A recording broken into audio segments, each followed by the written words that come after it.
Okay, and we're here after our second tour from Albany, Georgia, and we wanted to do a little wrap-up and just let you blog followers know how we thought it went. So, what did you guys think?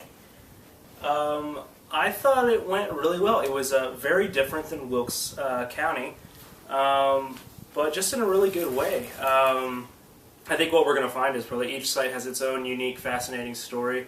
The thing for me probably was just the history of the place that you could still really see all over the place. I haven't spent much time in the Deep South, so kind of to see the plantations, the old slave market, and then to kind of see even how segregation still has an effect on just the community itself currently was just fascinating and troubling at the same time.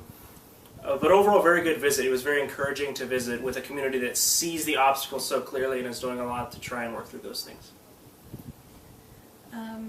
Well, for me personally, I thought, I agree with a lot of what you said, Tim. I think that it was really interesting to see the contrast, like when we did our tour this morning. We went, first of all, to some of the historical landmarks, and we saw the river aquarium, which had like the hundreds of different kinds of turtles and all of this really cool, rich history stuff and all the beautiful things that are in Albany, Georgia. And that was wonderful.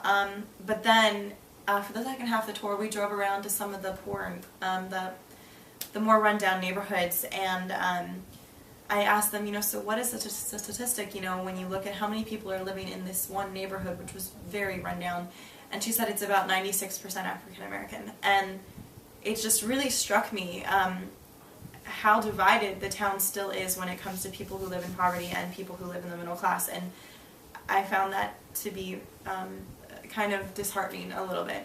But it was wonderful to hear about the initiative and all the success that it had, but it was a big eye-opener for me today. For me, it was, of course it was a lot of fun. We saw a lot of really cool things. The Ray Charles Memorial was pretty sweet, and met a lot of cool people again. Asha Jackson was awesome, and the folks that we met in her Circles initiative was great. The thing that really stands out to me is some of the neighborhoods that we drove in. Like, we would drive down a few blocks and they was just like, houses was like on cement blocks, some of the houses, literally, like the foundation, you could see it, and just really ran down. And then the next block, they're actually building new houses. So it was like I was questioning the fact, like, is the neighborhoods like declining or are they rebuilding? I didn't know. It was kind of hard to figure out which way it was going, but there was a lieutenant that actually rode with us, and he said that a lot of the people didn't want to move out of the neighborhood. They had a lot of pride, and there was a lot of folks in them neighborhoods that was willing to stay there and help build it back up. So, that was really interesting to me. A lot of neighborhoods, I feel like people just end up there. Like my friend Tim always says, in our neighborhood in Springfield, people just end up in neighborhoods sometimes, and the neighborhoods we saw, those really bad, like people chose to stay there, and there's hope there still to rebuild it and stuff. And that was cool for me. I like that a lot.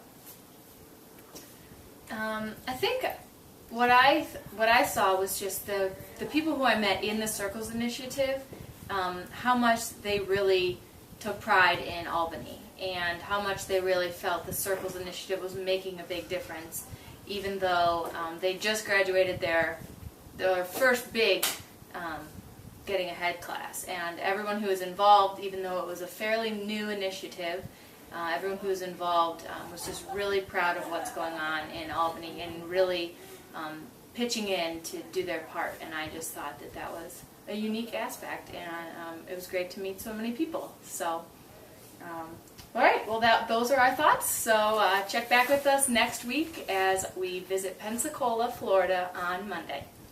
See you then.